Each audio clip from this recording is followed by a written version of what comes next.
Dams are by far the largest and most impactful structures that we build, designed to hold back vast amounts of water, whether it be for power generation, irrigation systems, water provision, or to reshape the landscape. Dams are a vital part of our infrastructure. So, join me for today's video as we take a look at 15 of the biggest mega dams on Earth. Number 15. San Roque Dam, Philippines. At an estimated cost of $1.2 billion, construction began on the San Roque Dam in the Philippines in 1998, and it was officially opened in May of 2003. It's positioned on the Agnol River, which is on Luzon Island around 124 miles north of Manila, and it was built to create a reservoir that could be used to generate electricity in the attached hydroelectric plant, as well as providing water to local farmers for irrigation. The dam wall itself is 656 feet tall and 3/4 of a mile long. It holds back a reservoir that has a surface area of almost 5 square miles and holds around 220,000 cubic feet of water. 3 vertical shafts in the power station lead to Francis water turbines, and these give the facility a rating of 411 megawatts, something it's able to achieve throughout the dry and wet seasons. Not only is this power important for the local region, but the controlled levels of water are used to irrigate around 273 square miles of land downstream, which enables farmers to diversify their crops during the dry seasons and has significantly improved food production. Number 14. WAC Bennett Dam, Canada. Found on the Peace River in British Columbia, the WAC Bennett Dam is an earth-filled dam that was built between 1961 and 1968. It's 610 feet tall and 1.3 miles long and forms a reservoir called Williston Lake that has a surface area of 680 square miles. It was named after the Premier of British Columbia at the time, who was instrumental in raising the $750 million needed for its construction, and with a rated capacity of 2,700 megawatts from its 10 turbines. The hydroelectric facility that's built into the dam provides around a third of British Columbia's energy needs. While it's undoubtedly been a success from an economic perspective, the dam hasn't been without its controversy because of how much land was flooded. Not only did it cause the destruction of 350,000 acres of forest land and the plant and wildlife that thrived there, but it also displaced members of the First Nation and isolated those that were able to remain. Lawsuits in recent years have resulted in large payments being made as compensation for this loss and show just how complicated the issues around dam construction can be. Number 13. Aswan Dam, Egypt. Holding the record for being the largest embankment dam on Earth, the Aswan Dam was built in Egypt between 1960 and 1970. Crossing the Nile by the city of Aswan, it was actually the second dam to be built in that location after the lower dam was completed in 1902, and the project was seen as crucial to Egypt's economic development. For thousands of years, the banks of the Nile have been fertile grounds thanks to the annual floodwaters that brought nutrients to an otherwise harsh environment. But while the floods are predictable, the extent of them isn't. This means that in some years there'd be a perfect balance, but in others there'd either be too much water that would destroy crops or nowhere near enough, which would lead to a drought. The completion of the new dam at Aswan finally gave control over these floodwaters, and has meant that the flow can be regulated and used for irrigation and energy production at the same time. The dam is 364 feet tall and 2.4 miles long. It's produced a reservoir called Lake Nasser that covers an area of over 2,000 square miles and contains around 32 cubic miles of water. Despite requiring the relocation of 100,000 people, the destruction of a number of historical sites, and long-term effects on coastal erosion, the dam is seen as a resounding success for the management of water along the lower parts of the Nile, and comes with the added benefit of an installed energy production capacity of 2,100 megawatts. Number 12. Cochiti Dam, United States. Around 50 miles to the north of Albuquerque in New Mexico, there's a huge dam called the Cochiti Dam that crosses the Rio Grande. To stretch across the river, it's 251 feet tall and 5.5 miles long. Behind it is the relatively small Cochiti Lake, and while it's formed a popular recreational pool, its main purpose is to control the runoff from the surrounding catchment area into the river, and to limit the amount of sediment that makes its way into the Rio Grande as well. Work on the dam first began in 1965, and as a national project, it was done by the United States Army Corps of Engineers. It was completed by 1973 and, by all accounts, has successfully achieved the original aims of the scheme. But as is unfortunately common with large developments like this, it came at a social cost. It was opposed from the beginning by the Cochiti Queres Pueblo people, who relied on the land that was flooded by the reservoir for agricultural use. It took almost 40 years, but in 2001 the Army Corps of Engineers made an official public apology to them and have made attempts at restitution. Number 11. Nurek Dam, Tajikistan. Built on the Vakash River in Tajikistan between 1961 and 1980, at a time when the country was still part of the Soviet Union, the Nurek Dam project was mainly devised for energy production, but also to help manage water supplies for local agricultural land. It's 980 feet tall and about 2,300 feet long, and has an unusual design whereby it's made of a central cement core to create an impermeable barrier that's surrounded by a huge amount of rock and earth. Within the dam are 9 generators that produce up to 3,000 megawatts, and this was a game changer for the country, as it still accounts for around 70% of its total energy needs. The reservoir behind it is the largest in Tajikistan and has a surface area of 38 square miles, which because of its depth holds around 2.5 cubic miles of water. Most of this, of course, is channeled through the hydroelectric generators. But when the reservoir was created, engineers also built an 8.6-mile-long Dangara irrigation tunnel that provides water to a 300 square mile region of farmland. Number 10. Samara Dam, Russia. Built as part of the Volga-Kama cascade of dams along the Volga River in the Samara Oblast of Russia, the Samara Dam is a huge embankment dam that was constructed between 1950 and 1957. At 171 feet tall and 1.7 miles long, it created the Kubyashev Reservoir that itself has a surface area of 2,400 square miles and holds around 13.7 cubic miles of water. The idea for the dam was first suggested in 1910. After relocating tens of thousands of people, prison laborers were used to complete the project. It's fitted with 20 turbines to give an installed capacity of about 2,400 megawatts, and this energy is used to help cover peak loads and maintain the frequency stability of Russia's unified power system.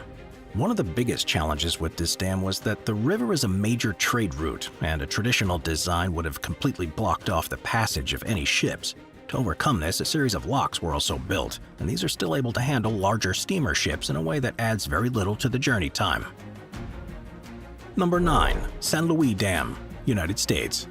Located in Merced County, California, the San Luis Dam is an earth-filled embankment dam that was designed to collect excess runoff water from the Sacramento-San Joaquin River Delta during the rainy season in winter and spring, so it can then be used during the drier months.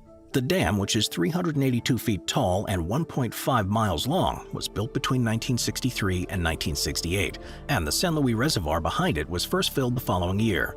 When at capacity, it covers an area of 19.8 square miles and holds approximately 0.6 cubic miles of water. This water is mainly used for the irrigation of the San Joaquin Valley and supplies more than 1 million acres of land, but it's also used to drive 8 turbines at the William R. Gianelli power plant that has an installed generating capacity of 424 megawatts. The San Luis Dam has transformed the region, but as the climate changes, there are concerns that it may not be enough for the coming years. There's currently a proposal to raise the dam by a further 20 feet, which would increase total capacity and help overcome the trend of reducing rainfall, particularly during the summer. Number 8. Oroville Dam, United States. Also in California, the Oroville Dam is a zoned earth-fill dam that was built across the Feather River near the city of Oroville. It was constructed between 1961 and 1968, and at 770 feet high, holds the record of being the tallest dam in the country. It's 1.3 miles long, and behind the wall is Lake Oroville, which is the second largest reservoir in California. It has a surface area of 24.7 square miles, and when at capacity is able to hold up to a cubic mile of water. Connected to it is the Edward Hyatt Power Plant, which is the largest underground power facility in the United States, and this has an installed capacity of 819 megawatts. The main purpose of the dam, though, was to control floodwaters and to provide water for irrigation during the hotter months of the year. And it channels water into the California aqueduct system that's a major lifeline for the surrounding areas. In recent years, there have been several concerning incidents at the dam, such as cracks discovered and faulty machinery, and this became potentially dangerous in 2017 when the spillway failed. The spillway is used to release excess capacity from the reservoir when it's full, and the risk was so great that it necessitated the evacuation of more than 188,000 people living near the dam. It has now been completely restructured, though, so it's believed to be as safe as it ever was. Number 7. Mangla Dam, Pakistan. Built between 1961 and 1965, the Mangla Dam is on the Jhelum River in Pakistan, occupied Kashmir. Due to the way rivers flow through the country and the Indus Water Treaty that was signed with India in 1960 that restricted how certain rivers could be used in Pakistan, there was a real need to regulate the flow of the Jhelum River so it was predictable throughout the year for irrigation. The dam is 482 feet high and 1.9 miles wide, but it wasn't the only structure needed to form the Mangla Lake behind it. Also built were a 3.2-mile-long dike and an additional smaller dam, and this allowed for the reservoir to develop with a surface area of 97 square miles. To do all of this, 110,000 local residents and more than 280 towns and villages had to be relocated, with a large number taking up the opportunity to leave the country altogether and instead move to the UK. Initially, the dam was successful in providing much-needed water to farmland, reducing flooding and for production of electricity. But it soon became clear that huge amounts of sediment were beginning to build up, and this reduced its overall capacity. A project began in 2004 that raised the dam wall by 30 feet, and it's likely this will have to happen again within the next decade or so. Number 6. Gardner Dam, Canada. Located on the South Saskatchewan River in the Saskatchewan province of Canada, the Gardner Dam was built between 1959 and 1967 to divert water for agricultural and commercial means, and also to generate electricity for the surrounding region.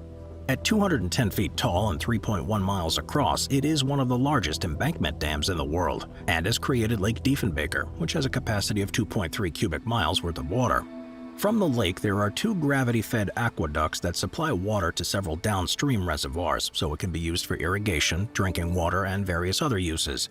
And a $4 billion expansion project is currently underway to significantly expand the amount of land that benefits from the water in the lake.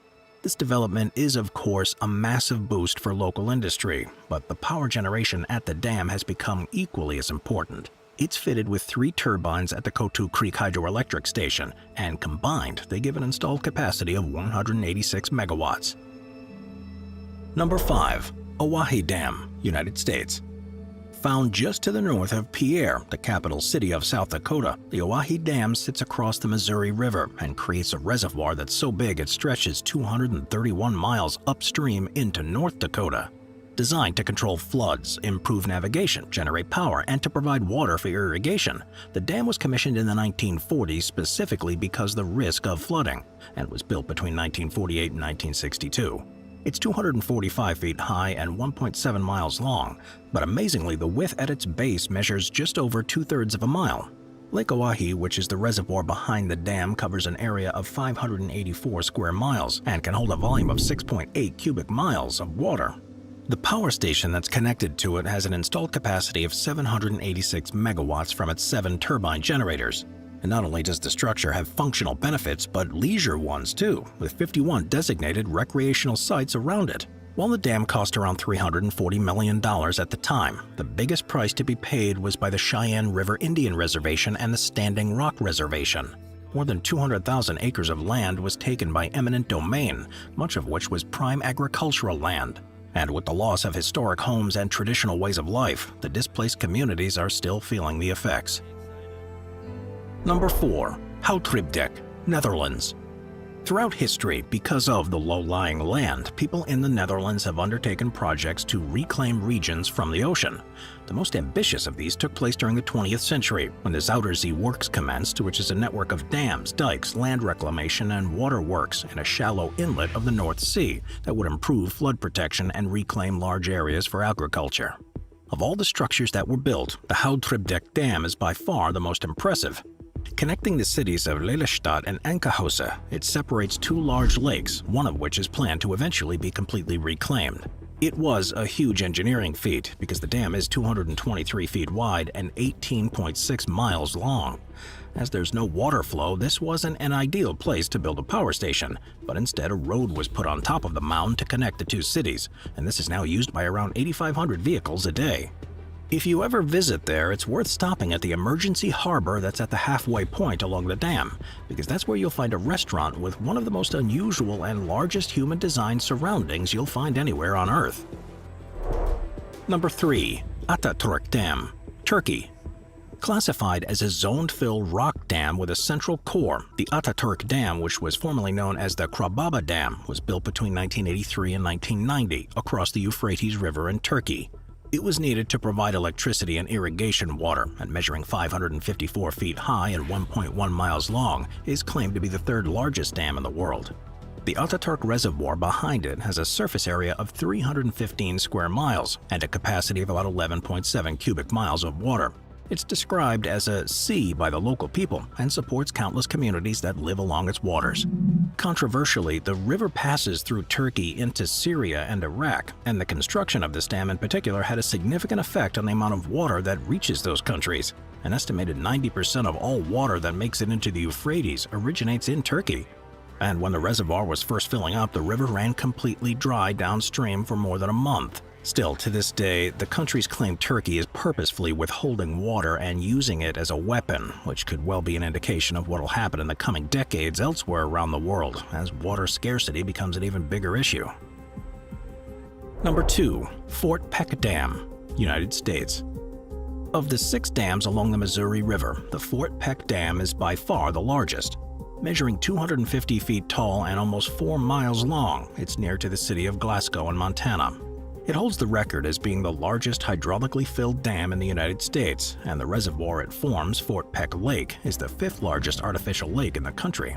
Amazingly, at more than 130 miles long and 200 feet deep, it has a 1,500-mile shoreline, which is longer than the entire coastline of California. It's completely contained within a wildlife refuge and is hoped that this will be maintained for decades to come as a protected region of pristine western landscape. The dam was built between 1933 and 1940 by the U.S. Army Corps of Engineers, and the site was chosen because of its potential for hydroelectric power generation, as well as being the ideal location for flood control along the river and to improve the quality of the water. While this has all been successful, there's one thing about this dam that's unlike any other. During construction, there was an incident that led to the dam failing and the barge being swamped by a slide of material. 8 people on board were pulled in and lost their lives, but only 2 bodies were recovered, which means that the remaining 6 were forever encapsulated within the dam structure. Number 1. Tarbela Dam, Pakistan. Built between 1968 and 1976 on the Indus River in Pakistan, the Tarbela Dam is by far the largest earth-filled dam in the world. It's around 65 miles to the northeast of Islamabad and was conceived to help control water supplies in the country following the signing of the Indus Water Treaty in 1960 that designated 3 eastern rivers in Pakistan as exclusive to India. Measuring 485 feet high and 1.7 miles long, it covers the distance between an island in the river to the bank, with the other side blocked by 2 smaller dams and spillways. The Tarbela Reservoir behind it covers a surface area of 100 square miles, and with a maximum depth of 450 feet, the lake has a total capacity of 3.4 cubic miles of water. It's rarely ever filled that high, though, because the site was chosen with this capacity so it could be topped up during monsoon season and then gradually released during the dry times of the year to ensure a constant water flow downstream and through the connected irrigation channels. The power station, with its 17 turbines, currently has an installed capacity of 4,800 megawatts, but this will soon be expanded by almost 50% following an extension that's being funded by the Asian Infrastructure Investment Bank and the World Bank. Despite the huge costs, the Tarbela Dam is generally regarded as a great example of how dams can be used to regulate the flow of water within a river system in a responsible way and overcome the limitations on availability of water from elsewhere. There are still major issues with flooding along the rivers in the country, but officials believe this would be far worse without protection these dams provide, and argue that the construction of more will finally make flooding a danger of the past. Thank you to our channel members.